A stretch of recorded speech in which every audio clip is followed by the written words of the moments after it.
Ang susunod na programa ay rated PG. Ito ay nangangailangan ng patnubay at gabay ng magulang para sa mga batang manonood.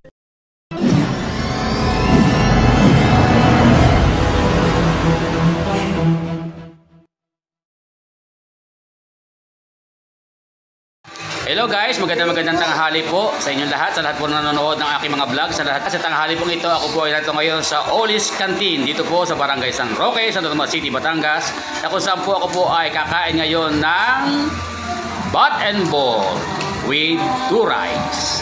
A few moments later.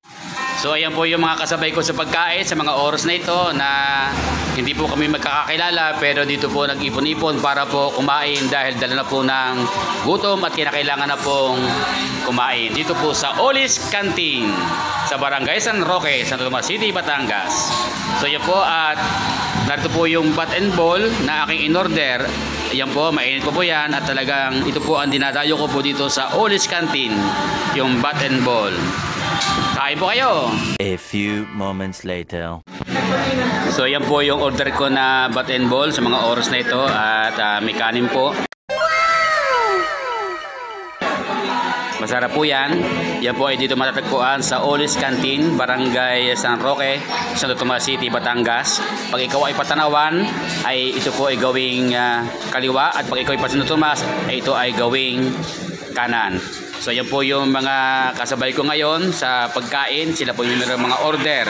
Hindi ko po makasama sila at sila kami po yung nagkaipon-ipon sa lugar ito para po kumain. Yan. Po sila. Nanay. Yan po si Nanay. Yan po yung may-ari po ng kantin sa mga oras na ito. Yan. Talaga namang habang tumatagal, lalo bumabata.